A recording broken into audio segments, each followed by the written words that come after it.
Halo,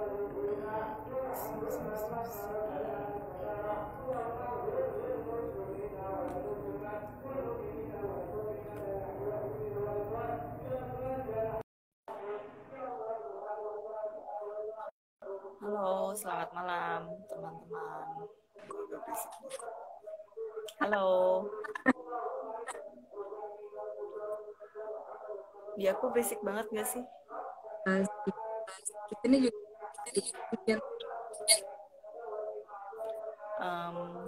Halo. Koneksi stabil. Selamat malam teman-teman penonton, pemirsa. Saya Raslin, salah satu seniman partisipan pameran Seni Media November Numerik 2020 dari Jakarta. Malam ini aku akan ngobrol-ngobrol sama Evi Oktiana, seniman partisipan dari Medan. Kali ini kita akan ngobrol-ngobrol soal proses berkarya kami untuk pameran kali ini. Sedikit info sebelum membuka obrolan. Pameran ini adalah November Numerik tahun ini bertema Flux de Mémoire atau arus memori yang mengundang seniman Indonesia dan seniman Prancis untuk menampilkan karya mereka di gedung bersejarah di Medan, Bandung, Yogyakarta, Surabaya, Denpasar, dan Jakarta. Pameran ini sekaligus diselenggarakan dalam rangka peringatan 70 tahun hubungan diplomatik Indonesia dan Prancis. Seluruh rangkaian acara dipresentasikan secara virtual dan bisa dilihat di website novembernumerik.id. Ngomong-ngomong, ini pamerannya cuma bisa diakses pakai desktop, jadi belum bisa pakai handphone. Oke, kita mulai kali ya. boleh. Evi, gimana? Jelas. Kenalan dulu. Sapa, bonsoir. Banyak nih yang nonton. Deg-degan. Halo, Evi. Suara Evi jelas, Lin? Agak sedikit macet.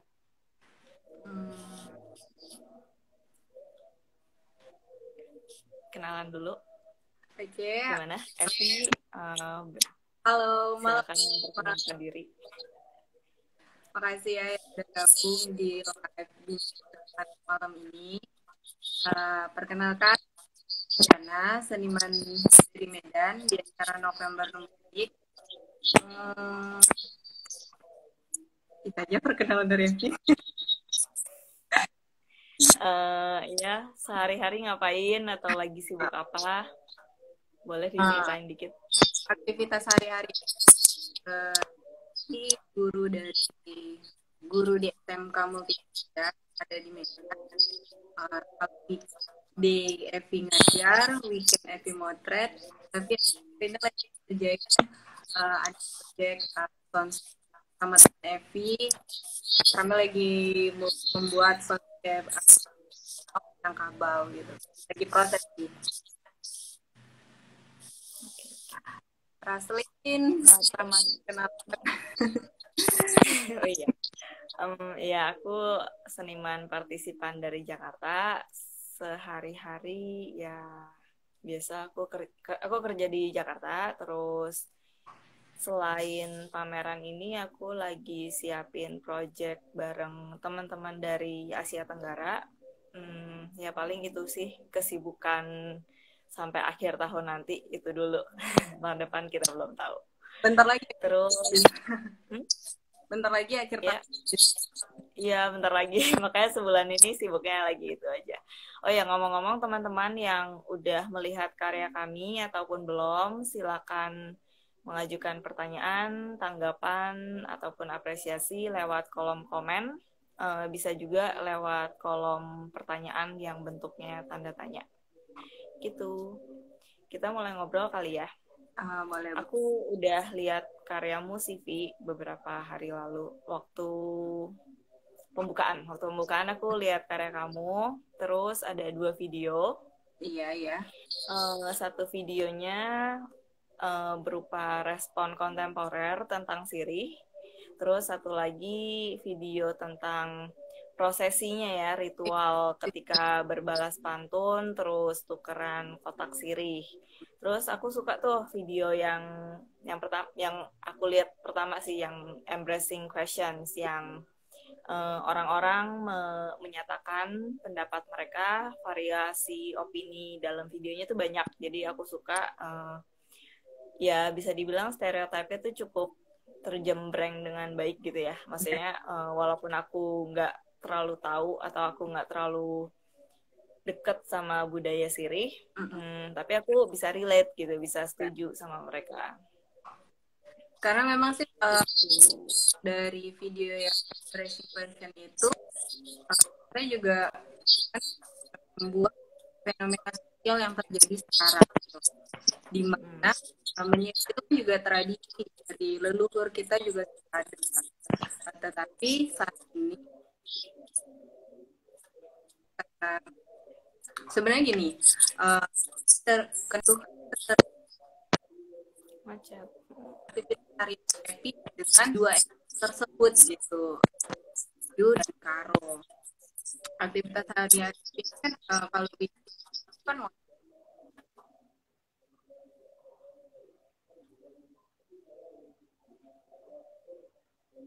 halo, kedengaran nggak? Minang di masyarakat Melayu yang menggunakan sirih sebagai simbol penghormatan. Putus-putus sih, Vi. Coba lagi, lanjut. Sinyalnya Vi jelek. Coba lanjut aja, nggak apa-apa. Ya, jadi kenapa itu buat sirih sebagai karya Evi gitu kan? Karena belum dari awal juga Mas Ayos waktu ngerekrut Evi sebagai seniman Medan, dia ngasih gitu kan, sebelum terjadi, coba kamu kasih dulu hal-hal yang terdekat kamu kan, hal apa yang bisa kamu jadiin karya yang jauh dulu, mungkin yang lebih dekat dengan kamu gitu kan. Jadi mulailah berpikir gitu kan. Pertama banyak juga di iOS apa ini yang mau dibuat gitu kan. Setelah udah banyak diskusi sama ternyata ada saat memotret gitu. Jadi kalau di Medan ini kan yang kita ketahui itu adalah kota multi etnis. Banyak di sini yang diakuin itu ada 8 etnis di Sumatera Utara. Jadi dari ke-8 etnis itu, wah menarik nih kalau Ebi ngambil siri. Diskusilah sama Mas Ayos gitu kan. Sebenarnya sih mengambil siri itu bukan seperti ritual yang menggambarkan ritual pada umumnya gitu. Kita menangkap fenomena sosial yang sudah ditinggalkan siri tersebut gitu kan. Nah jadi ada yang membuat tertarik sama Evi, kenapa ngambil siri? Jadi kan kalau di Sumatera Utara itu ada namanya tari persembahan. Ketika ada acara ritual adat atau penyambutan tamu gitu kan, itu biasanya kan tari persembahan di dalam tepaknya itu ada serangkaian sirih gitu kan. Nah, fenomena yang terjadi sekarang itu sudah digantikan dengan lain gitu. Nah, kenapa bisa tergantikan dan terjadi? Jadi, tapi di situ ada kan menelusurin kenapa sirih itu bisa tergeser gitu kan.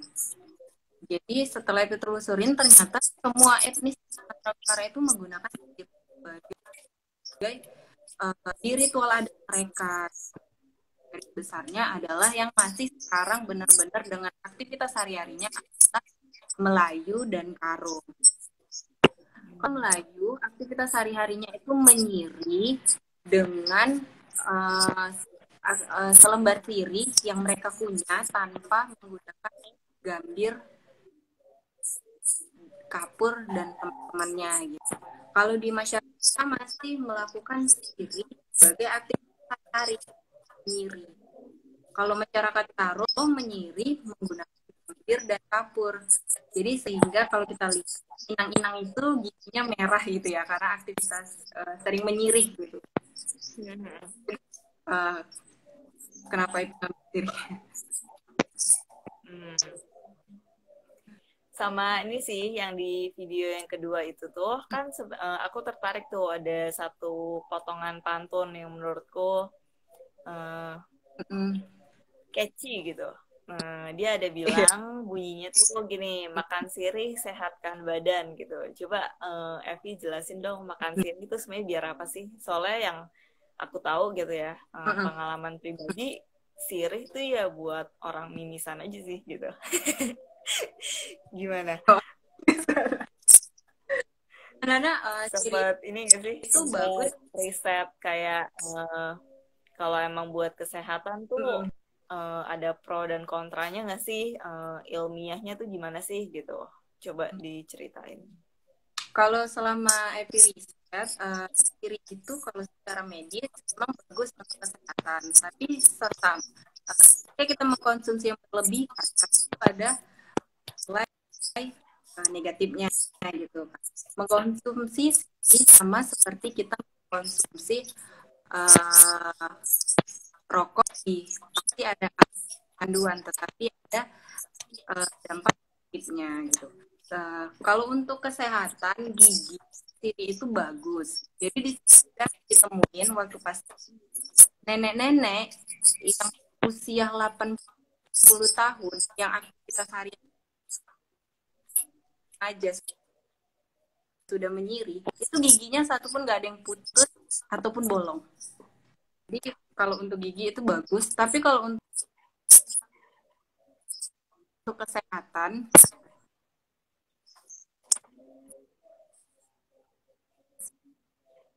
sirih itu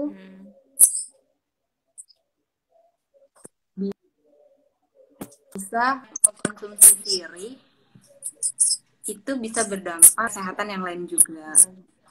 Dengar, Lin?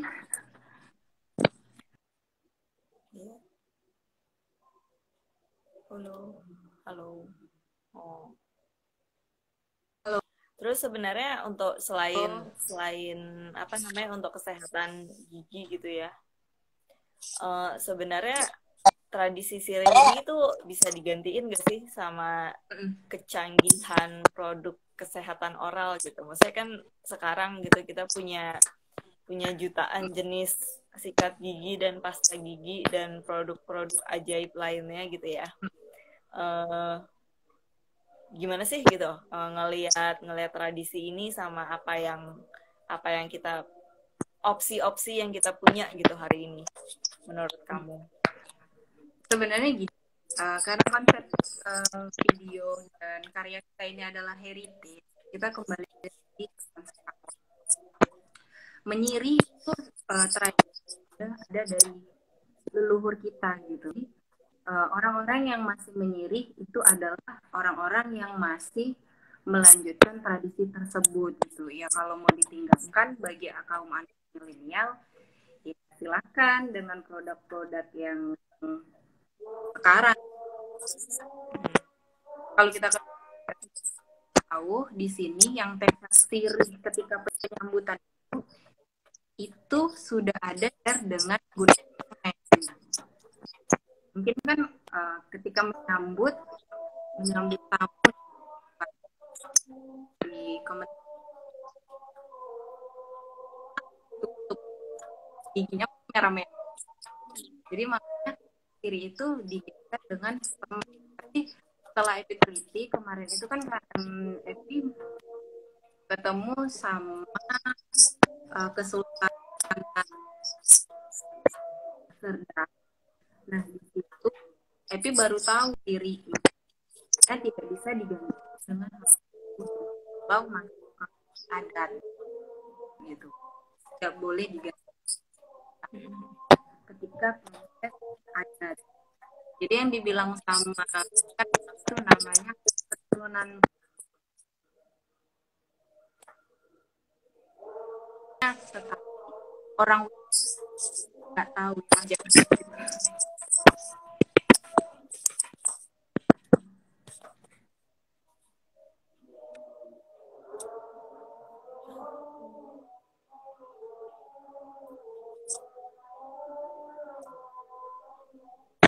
Aku nggak kedengeran sih sebenarnya.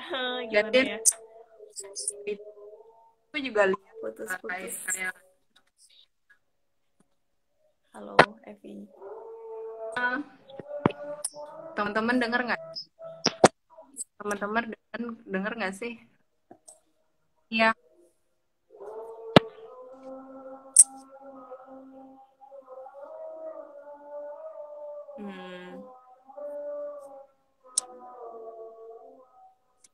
Sinyal. Halo. Evi, maaf, bisa ngulang nggak? Aku nggak kedengeran tadi. Ini gimana ya?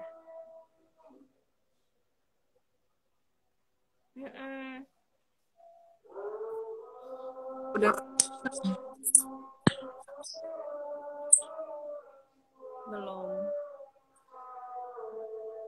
Coba Pak Ayos kalau ada pertanyaan boleh.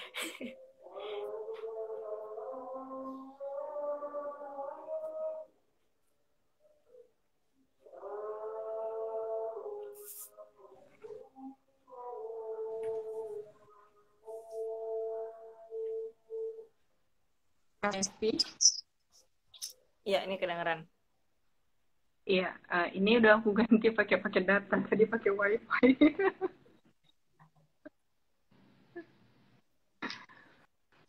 Nah, gimana? Jadi lanjutannya gimana? Tadi aku nggak kedengeran, maaf. Sampai di mana? Tadi, bentar ya, kita ada pertanyaan nih Ada dari pertanyaan. Ayos. Beneran. Tunggu ya. Aslin, ceritain dong tentang karyamu. Mau diceritain dari mana ya? Iya, jadi kan Ya, itu dari kenapa tuh gimana? ini tanpa nama? Gimana? Oh iya. Muncul dari mana? Iya, jadi apanya?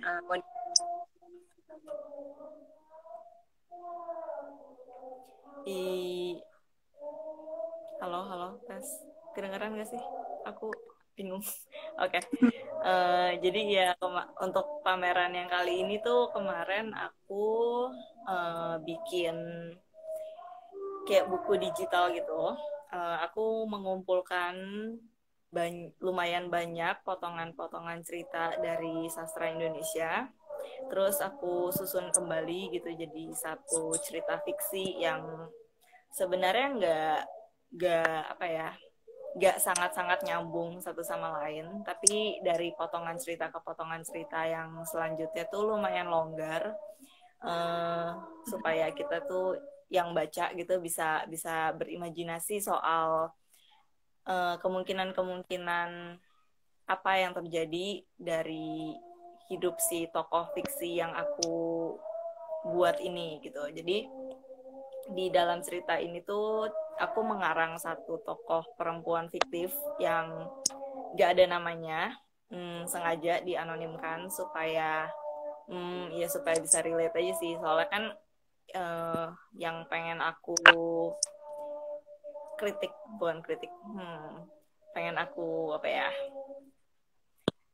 pengen aku highlight gitu dari sastra Indonesia tuh kenapa seringkali tuh susah banget nyari tokoh perempuan dalam cerita, mau fiksi maupun puisi atau apapun ya. Puisi bisa nggak ada tokohnya sih, cuman ya biasa di cerita-cerita sastra tuh kenapa nggak, jarang banget ada perspektif perempuan atau tokoh perempuan gitu. Dominannya tuh selalu laki-laki. Kemudian sekalipun ada tokoh perempuan, biasanya tuh dia diposisikan jadi karakter yang minor atau jadi karakter yang kayak nggak berdaya gitu. Maksudnya kayak ya nggak ada yang salah sih jadi tokoh ibu rumah tangga, tapi ibu rumah tangganya tuh yang kayak nggak punya power, bukan nggak punya power sih, ya gitulah pokoknya, kayak nasibnya tuh kenapa harus sedih, nggak sedih, terseok-seok gitu, susah gitu. Kayak dia nggak punya pilihan lain, harus tunduk di bawah eh, kuasa orang lain, entah itu orang tuanya, entah itu masyarakat, entah itu suaminya, entah itu pasangannya, dan lain-lain gitu. Kurang lebih begitu. Terus selain kumpulan cerita itu juga aku nyari, bukan nyari sih, memasangkan video-video temuan yang bisa aku dapat buat jadi tambahan ilustrasi ketika membaca cerita itu gitu. Jadi sebenarnya ketika baca bab satu bisa tuh ngelihat ada relevansi video sama potongan cerita yang ada dan seterusnya gitu. Jadi Gitu sih. ya Gimana? Aku nggak kedengeran, maaf.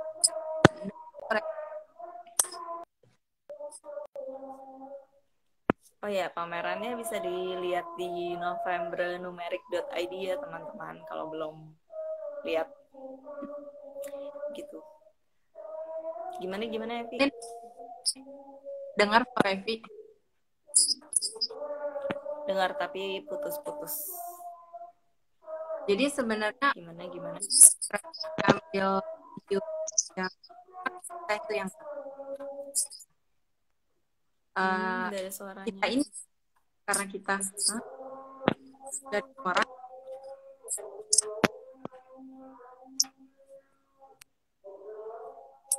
suara Gimana? Dari suaranya. Kok nggak coba kamu ketik di kolom komentar? nggak ada suaranya di sini. Ya coba diketik deh. Teman-teman kalau mau bertanya silakan ya, boleh di kolom komentar, boleh di question box yang ada gambar tanda tanyanya.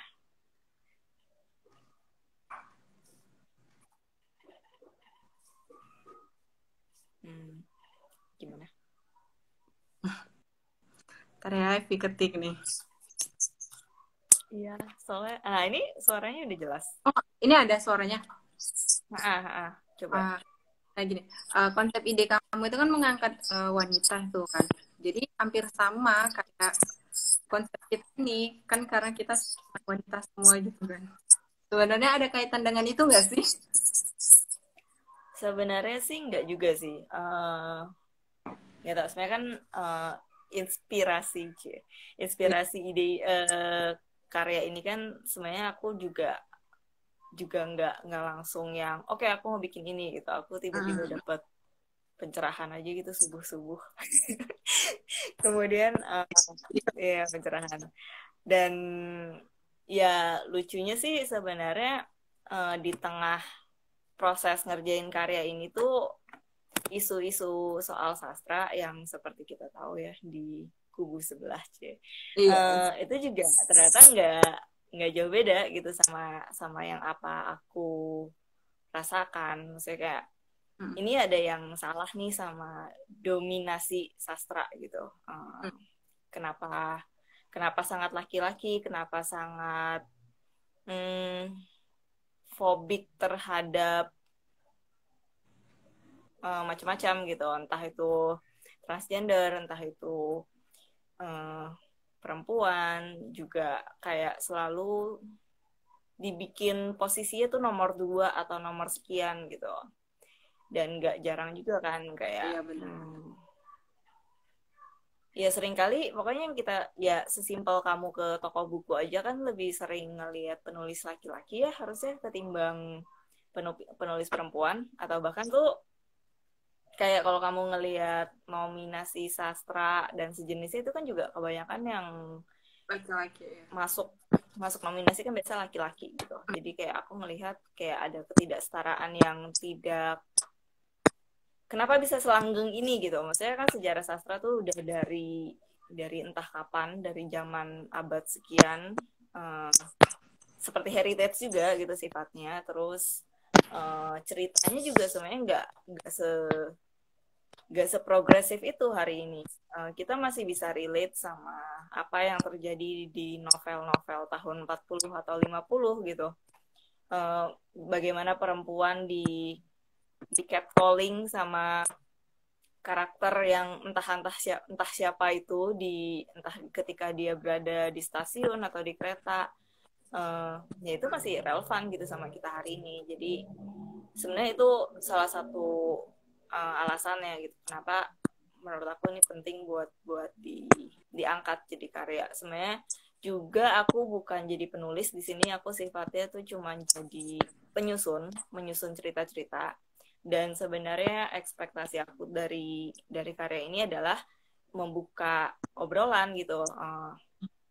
Kamu ngerasa ada yang salah nggak sama sastra atau ketidaksetaraan gender ini, atau ya gimana gimana kekerasan-kekerasan yang kita hadapi sehari-hari itu masih ada dan terus ada, gitu-gitu sih.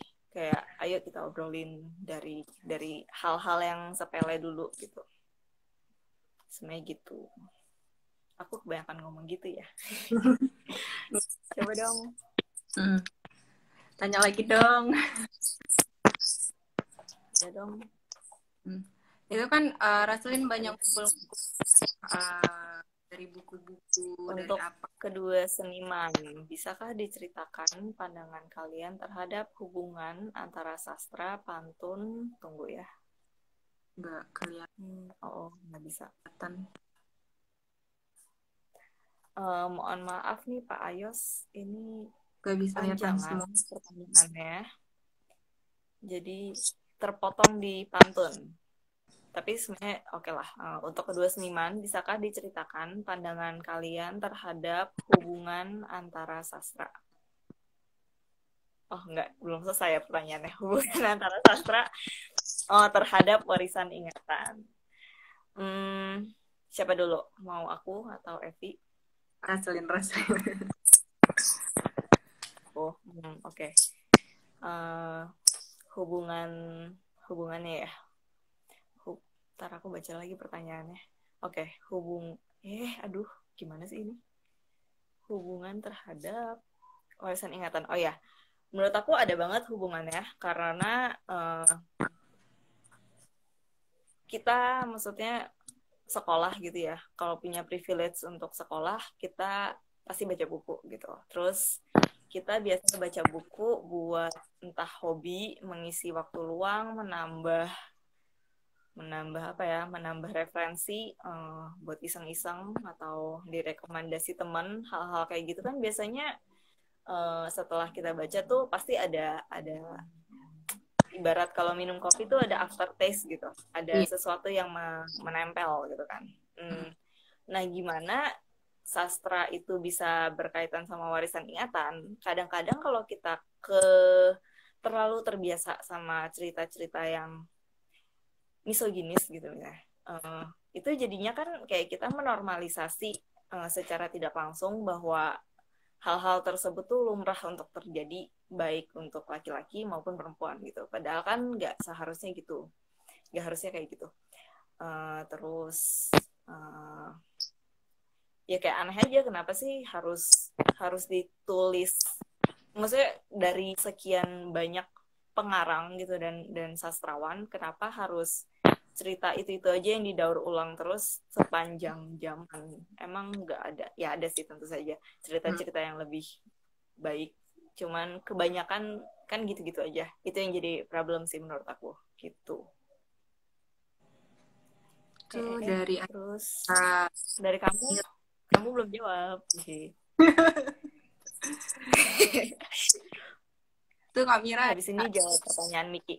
Kak Niki. Kamu belum jawab. Hai, aku baca dulu pertanyaan Niki.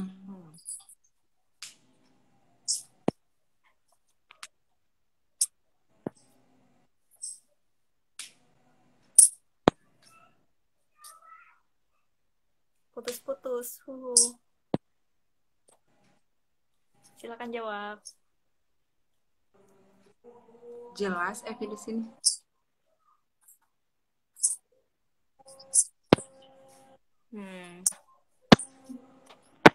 Gimana? Apakah aku jawab? Enggak. Evi dulu. Biar fair. Oke.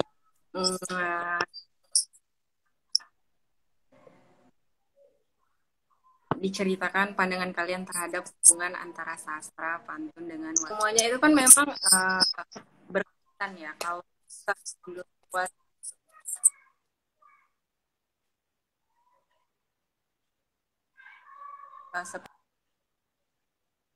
seperti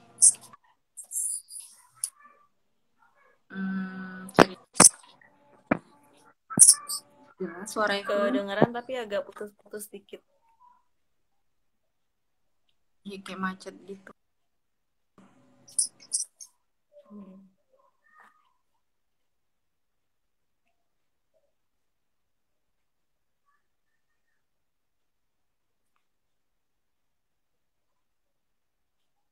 Tapi putus-putus nih, aku bingung. Aku jawab pertanyaan Miki dulu apa nunggu Evi, teman-teman?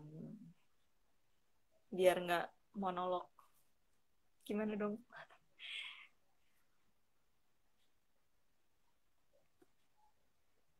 Ya. Oh no, kenapa? Bentar, aku invite Evi lagi ya. Ups.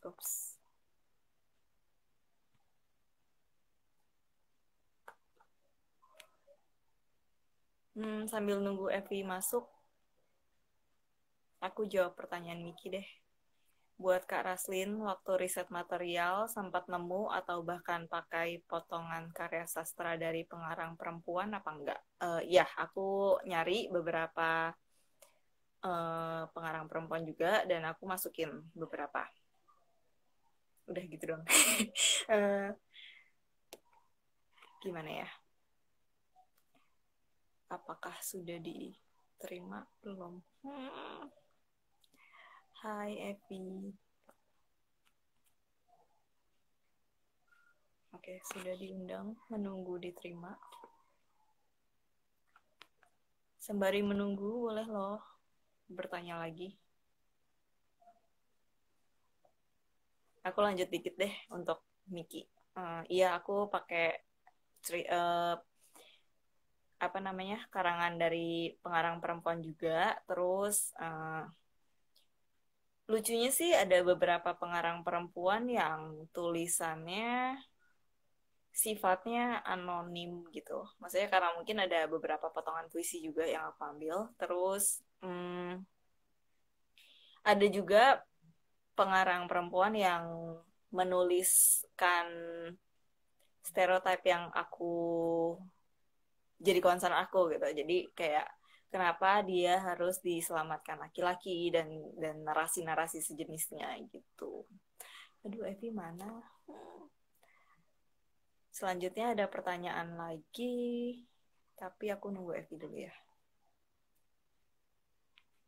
Evi dan Raslin, apakah selama pandemi ini pameran pertama kalian yang ditampilkan secara virtual? Ini pameran kedua aku sih yang virtual.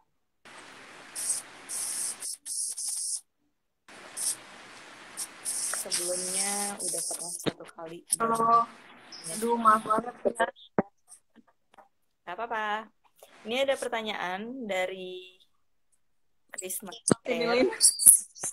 Iya, nggak apa-apa. Nggak terlalu berisik kok. Ada pertanyaan dari Krisna R, Evi, dan Raslin. Apakah selama pandemi ini pameran pertama kalian yang ditampilkan secara virtual? Silakan dijawab. Aku tadi udah jawab. Oh ya,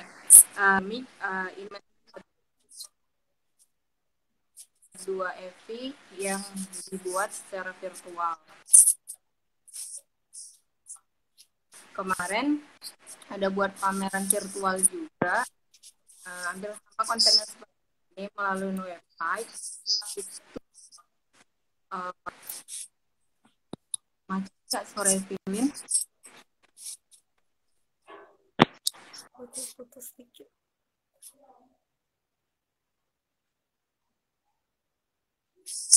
Suara Evelyn? Enggak. Udah, ini jelas. Ini kedengeran. Ya, putus lagi. Ayo dicoba.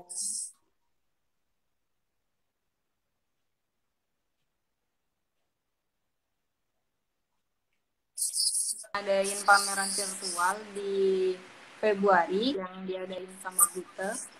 Kemarin juga buat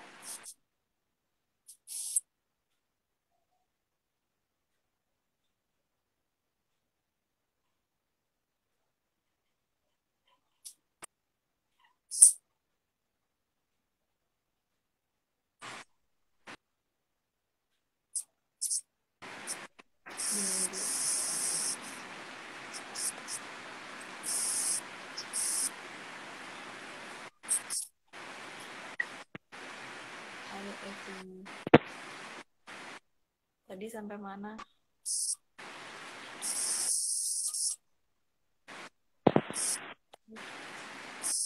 Halo.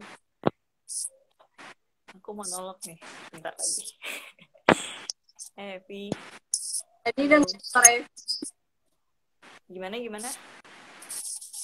Tadi dengar suara Evelyn? Ini baru masuk.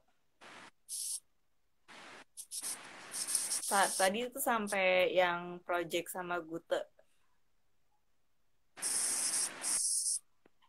Itu pamerannya selama pandemik waktu sama Gute, dan ini pameran kedua yang dibuat virtual.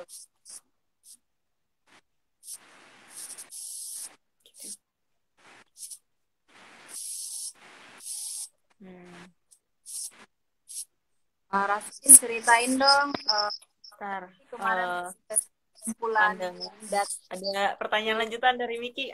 Aku ditanya-tanya. Pandangan pengarang yang dulu sama yang sekarang gimana, Kak? Yang sekarang sih lumayan variatif ya. Aku sebenarnya bukan pembaca buku sastra yang tekun juga. Jadi sebenarnya aku nggak tahu yang sampai tahu banget gitu, enggak. Cuman aku ngelihat ada perubahan dan progres sedikit. Semoga bisa lebih baik. Enggak. Gimana ya? Iya, maksudnya ada sih perubahan cara penulisan dan perkembangan cerita gitu. Ada perkembangannya sih, kayak perkembangan imajinasi juga ada, tapi masih kalah cepet, bukan kalah cepet, kalah banyak sama pola sastra yang itu aja gitu sih sedihnya. Cuman gak apa-apa, kita masih punya banyak waktu mungkin. Terus untuk Raslin, pertanyaan dari Pak Ayos, apakah proyek ini ada lanjutannya? Apa yang mau dibuat ke depan? Iya, untuk proyek yang ini, yang perempuan tanpa nama ini sebenarnya tuh proyek yang nggak bisa dibilang udah selesai ya. Jadi ini tuh malah kayak intro gitu, starter yang pertama. Jadi ini kan yang perempuan tanpa nama ini aku bikinnya tuh karakter fiktifnya, ceritanya dia tuh kayak lahir tahun 1930-an gitu. Terus dia remaja tuh di tahun 40-an, makanya aku mulai start ambil potongan ceritanya tuh dari tahun 40-an. Terus aku membayangkan tuh dia lanjut usia di tahun 2010-an, sekitar umur 80-an gitu. Terus akhirnya bagaimana dia akan meninggal gitu. Kira-kira dari sastra yang sudah tersedia, pilihan nasib yang dia punya, token-token nasib yang dia punya tuh apa aja nih gitu. Terus aku coba racik-racik gitu kan. Nah, terus tentu saja itu kan jadi nggak serelevan itu ya sama kita yang pembaca hari ini. Bisa aja kita yang misalnya masih umur 20-an atau 30-an yang ngerasa ya umur 80 masih jauh banget nih sama hidup aku gitu. Nah, maka dari itu aku pengen sih masih masih progres untuk melanjutin project ini. Jadi akan ada beberapa variasi atau ada beberapa seri lain buat buat karakter tokoh perempuan fiktif lainnya yang dengan usia dan pilihan nasib yang beda-beda juga. Jadi bisa aja dia nggak di catcalling sama mas-mas di peron kereta, tapi bisa jadi tuh ya nasibnya apa entahlah, tergantung nanti apa yang aku temukan gitu. Masih panjang berarti ceritanya kalau kita buat cerita yang lebih. Mungkin akan ada beberapa buku gitu. Ini kan istilah kayak buku yang pertama. Cuman nanti ke depannya bentuknya buku juga atau gimana belum tahu sih. Cuman akan ada beberapa versi lainnya untuk, karena kan ya pilihan nasibnya lumayan banyak nih, kita bisa mix and match macam-macam. Jadi ya bisa banget sih aku kembangin lagi gitu supaya bisa relevan dengan hari ini. Relevannya serelevan mungkin, nggak cuman sekedar yang kayak nikah terus cerai punya anak terus bingung soal ekonomi, yang nggak kayak gitu-gitu aja, tapi bisa jadi mungkin ada cerita-cerita baru yang lebih menarik yang bisa aku masukin gitu. Kalau misalnya nikah terus ditinggal meninggal, aduh itu sedih banget. Oke. Terus Noise banget nggak suara hujan? nggak terlalu kedengeran sih. Oh, ya. Ada pertanyaan tuh dari Niki buat kan, Evi, kekaryaannya sama bermusiknya adakah keterkaitannya? Evi kekarya. Nah, coba Evi tuh. Musik. Ini pertanyaan proyek yang kemarin itu atau gimana?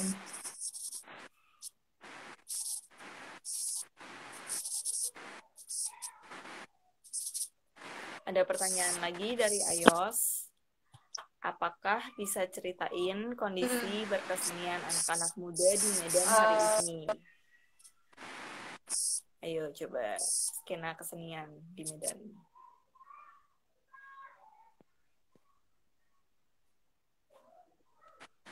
Jawa punya ini sama musiknya adakah ke ini musik yang mana? Oh mungkin ini yang kemarin itu ya.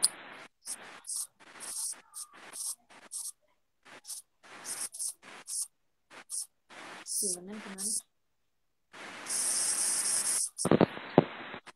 Pak Ayos, coba diketik di question box dong, biar bisa ditampilkan. Untuk Evi, jawab Mas Ayos dulu ya. Ya, ceritain kondisi berkesenian atau skena kesenian anak-anak muda di Medan hari ini.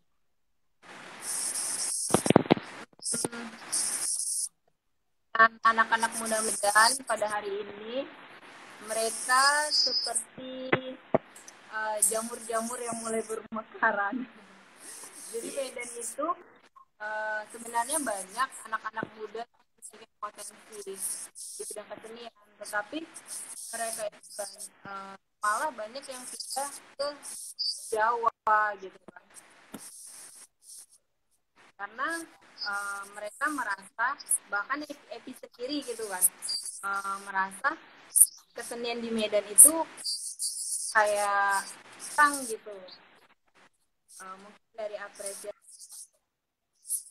dari teman-teman sekitar atau lain gitu. Jadi anak-anak muda Medan banyak yang untuk benar-benar fokus di dunia kesenian, mereka banyak yang keluar dari Medan seperti di Jakarta, karena mungkin mereka merasa di sana mereka lebih dihargain.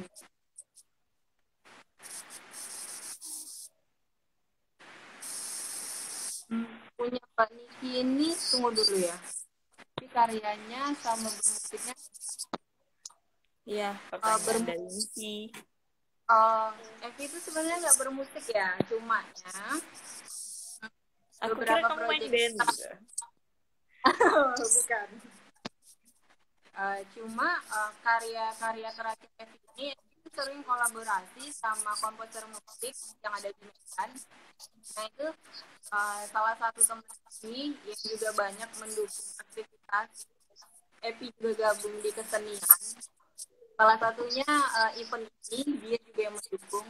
Dia itu kan komposer musik, dia komposer. Jadi semua karya yang ada audio atau semuanya yang musik itu dari dia gitu. Sama karya film ini background musiknya itu dari dia gitu.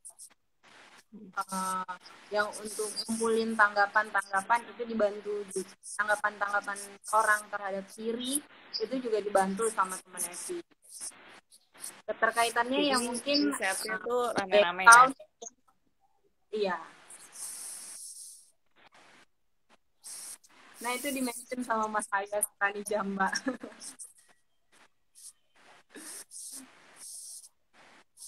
Oke, apakah ada pertanyaan lagi? Kalau nggak, aku mau promosi. Pameran November Numerik Arus Memori ini masih berlangsung ya sampai tanggal 7. Masih ada beberapa hari. Jadi kalau belum mampir, ayo segera mampir. Lihat karya kami. Dan ada karya teman-teman lain juga dari kota lain. Ada karyanya Miki dari Bandung, karyanya Ninus dari Denpasar, karyanya Ilumi Duo dari Surabaya, ada karyanya Arum dari Jogja, dan ada karya Getong dari Prancis. Terus pameran ini bisa dilihat di novembernumeric.id, aksesnya sementara baru bisa via desktop, belum bisa via handphone. Kemudian besok juga masih ada bincang seniman dari Evi kemana? Besok masih ada bincang seniman dari Ilumi sama Miki. Iya. Surabaya Bandung jam 7 malam di akun Ivi Bandung dan Ivi Surabaya. Ayo, silakan bertanya lagi, kami siap menjawab.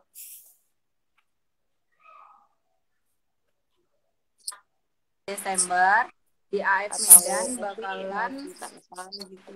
live session di AF Medan. Hah, mana Kak? Cok mungkin lagi makan malam atau rebahan di bawah pohon. Coba ditanya ke security Ivi Tamrin. By the way.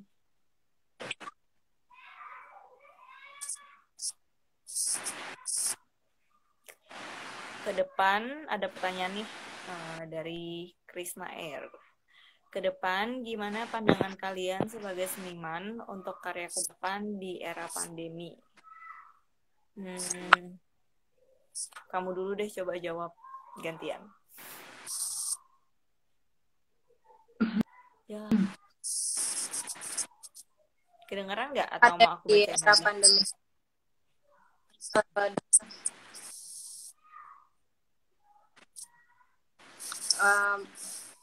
Berkarya di era pandemi ini pasti banyak kesulitan, apalagi kita banyak yang survei di lapangan, keamanan juga harus dijaga, kesehatan gitu kan. Dan pasti karya di pandemi ini bakalan pameran secara virtual gitu. Jadi akses buat teman-teman mengakses juga terbatas gitu kan, nggak bisa langsung datang melihat karya. Seperti itu. Kalau dari aku pandangan untuk karya ke depan di era pandemi. Ya apa aja bisa dijadiin inspirasi sih mungkin menurut aku. Ya maksudnya di era pandemi kan kita kebanyakan di rumah. Terus yang kita kerjain juga serba terbatas ya secara akses gitu. Kita aksesnya serba internet. Terus kalau punya waktu jadinya ya lebih reflektif aja nggak sih? Nggak seperti biasa kalau kayak kita dulu sebelum pandemi tuh punya waktu mungkin nongkrong, mungkin ngobrol sama teman. Inspirasinya mungkin dapatnya dari sana gitu ketika ngobrol-ngobrol dan nongkrong. Tapi kalau sekarang sendiri di rumah terus kerjanya refleksi, ya mungkin karya ke depan akan sifatnya lebih reflektif, aku rasa. Mungkin. Ada pertanyaan lagi. Apakah dalam karya Kak Raslin ke depannya akan selalu memfokuskan mengkaitkan karya visual dengan karya sastra atau ada rencana lain? Kebetulan sih justru karya aku yang kali ini yang lumayan beda dari karya-karya aku sebelumnya. Sebelumnya aku nggak pernah bekerja dengan sastra. Biasanya aku cuman ngerjain visual aja. Biasanya aku main sama arsip atau gambar temuan gitu. Aku utak-atik, aku narasiin ulang atau aku acak-acak sesuka hati. Hahaha, enggak deh. Ya biasanya sih gitu. Terus kalau ke depannya akan ada karya sastra sebagai sumber inspirasi, bisa jadi tergantung konsep karyanya, tergantung kolaboratornya. Kalau aku kolaborasi sama sastrawan ya kan bisa aja juga. Aku nggak tahu ke depannya ada peluang seperti apa. Cuman aku nggak pernah tertutup untuk hanya mengerjakan dari visual atau dari satu sumber aja gitu. Macem-macem aja sih. Hai Evi, kamu disapa sama teman kamu. Halo Pak Ari. Ya, Evi mau promosi juga. Jangan lupa nanti di 6 Desember saksikan live YouTube dari AF Medan Merek ini. Wow, ada pertanyaan juga langsung. Deg-degan. Nah, ini pertanyaan. Ada nggak kendala untuk kalian? Karena era sekarang ini yang dimana Prancis lagi ada isu hebat sekarang. Ada nggak kendala proses bikin karya sih? Enggak juga ya. Kendala display pameran dikit. Ya tergantung kendala apa sih konteksnya. Tapi kalau kendala proses bikin karya sih aku enggak. Evi nggak tahu deh, coba cerita. Kalau untuk karya kan karya ini kan kita dari bulan Juli ya.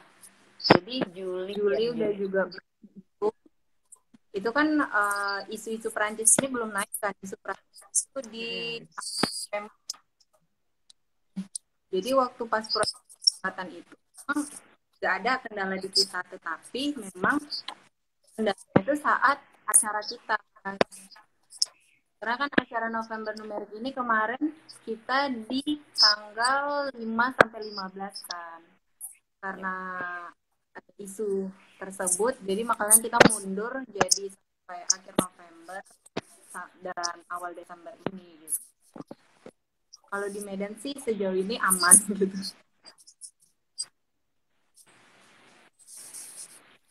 Ada yang komen, salam kenal. Iya, salam kenal juga. Ya, Terus 5 menit. Ada pertanyaan lagi. Apa yang membuat kalian yakin kalian bisa mengerjakan proyek ini, kakak-kakak? Apa ya? Karena ada deadline. Kalau tidak ada deadline, mungkin kita leha-leha. Enggak deh.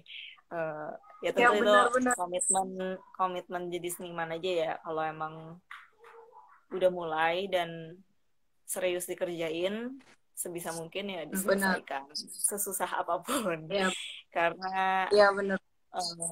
Satu, tanggung jawabnya ke diri sendiri supaya bisa rilis ke publik. Terus kalau udah dirilis ke publik ya sebenarnya udah bukan milik kita gitu. Itu udah jadi apa ya, bahasan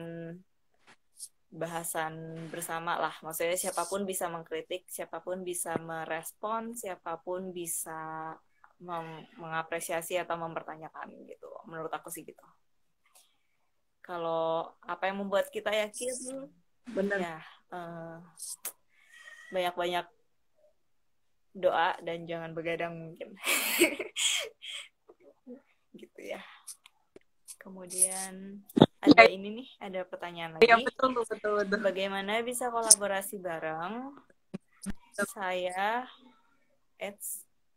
Saya penulis puisi, kemarin diundang Paris Peace Forum. Buku saya jadi koleksi Globe Peace Library Paris. Ya boleh-boleh aja sih kalau mau kolaborasi. Bisa dibahas, bisa diobrolin. Tergantung kamu juga, kamu mau kolaborasi sama siapa? Mau sama kita berdua, sama Evi aja, sama aku aja, atau sama seniman lain di kota lain, itu kan bisa dibicarakan bersama. Terus kalau mau kontak, bisa banget kontak aja seniman-seniman ini. Biasanya sih kami terbuka, ya nggak tahu sih kami apa enggak. Aku sih terbuka aja untuk hal-hal kayak begitu. Bisa cek kontak di website kami masing-masing mungkin.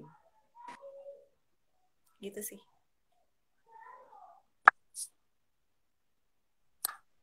Apalagi masih baru kan, putus. mau gabung, mau join, karena itu belajar. Mana? Enggak, kamu putus-putus tadi. Oops. Ada lagi nggak yang mau bertanya? 5 menit lagi kita menyudahi ini. Semoga obrolannya menyenangkan ya, gak terlalu serius. Karena artis talknya ini konsepnya tadinya ngobrol santai, cuman gak tahu deh ini serius apa enggak. Semoga sih enggak. Kendala di sinyal juga sih, Lin, jadi macet-macet gitu.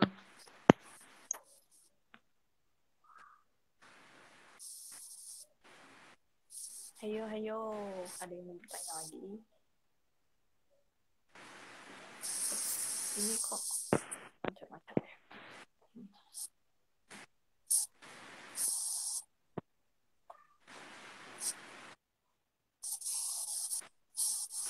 Besok masih ada bincang seniman pasangan lain ya. Yang terakhir, besok ada Ilumi dari Surabaya sama Miki dari Bandung, jam 7 malam, WIB.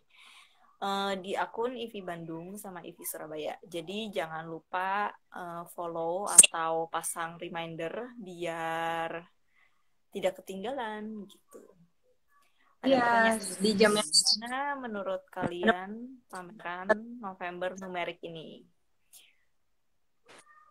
Menurut kalian pameran November numerik seru sih menurut aku. Ini salah satu pameran virtual yang beda juga.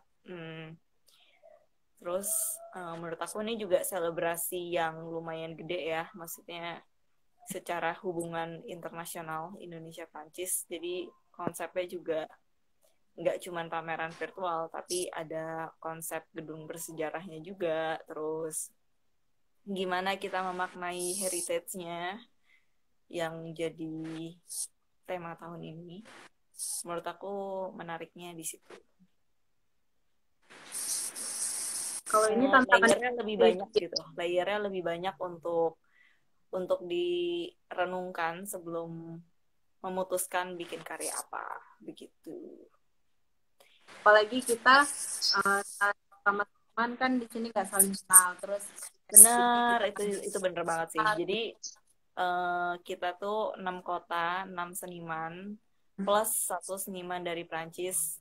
Semuanya tuh nggak kenal, semuanya tuh nggak pernah ketemu. Jadi tiba-tiba dipasangkan dan ya udah jadi nambah teman baru. Itu juga sangat-sangat menyenangkan sih dari pameran ini gitu. Jadi sampai pandemi ini nggak menghalangin kita gitu ya kan, karena konsep pandemik secara virtual gitu, dengan konsep November numerik kita nggak saling kenal tapi kita bisa kenal gitu.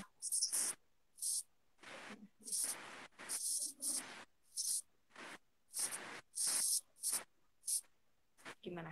Udah mau jam 8 nih, apakah kita tutup atau kita buka untuk pertanyaan terakhir. Kita tunggu pertanyaan terakhir. Boleh.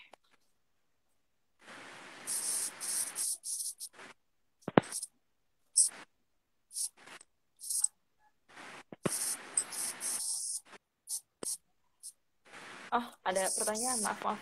Aduh, maaf ya kelewat. Ada satu pertanyaan. Tunggu, aku bacain. Kak Evi dan Kak Raslin ceritain kendala, ketika stuck di bahan riset pameran sampai kepingin ganti tema nggak sih? Stuck ketika riset sih, iya sempat stuck dan stres gitu. Tapi kalau sampai kepengen ganti tema, enggak sih. Karena menurut aku ini project panjang yang harus diperjuangkan, project aku. Jadi walaupun susah dan stres, gitu, cuma harus dikerjain gitu. Dan untungnya memang menemukan titik terang. Dan untungnya juga karena ini projectnya kan sifatnya kayak main-main gitu ya, tanda kutip main-main, dan bisa kita punya kesempatan dan peluang buat berspekulasi di ketika aku bikin karya ini. Jadi untungnya ada itu gitu, ada faktor itu yang bikin kesulitan dan stuck ini jadi nggak sangat blok. Tapi ada titik, bisa belok kiri belok kanan, jadi bisa menyelesaikan dan jadi deh karyanya gitu. Coba Evi jawab Karena pertanyaannya. setiap apapun yang kita buat itu pasti ada tantangan di depan. Jadi janganlah coba menyerah. Karena semua itu pasti ada jalannya. Coba aku mau nanya Evi deh. Jadi seniman susah nggak sih gitu? Pertanyaan terakhir nih sebelum kita tutup. Atau udah tutup aja karena udah jam 8 lewat.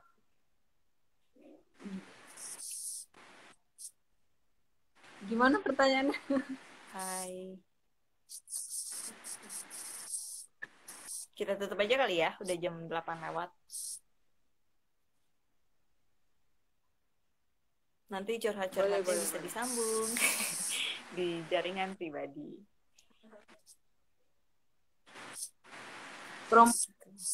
Dulu dong untuk siaran besok. Iya, putus-putus nih. Apa disudahi aja?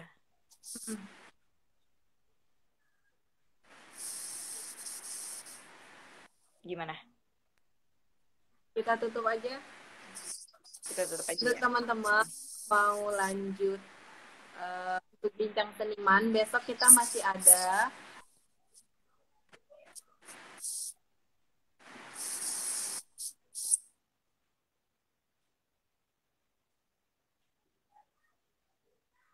Epinya macet, ya udah aku tutup. Makasih semuanya yang udah mampir dan mengikuti bincang seniman hari ini. Semoga berfaedah atau menyenangkan buat kalian. Besok kita masih ada bincang seniman lagi jam 7 malam di akun IVI Bandung dan IVI Surabaya. Udah deh, kita menyudahi bincang seniman aku dan Evi sekarang. Oke, selamat malam, dadah.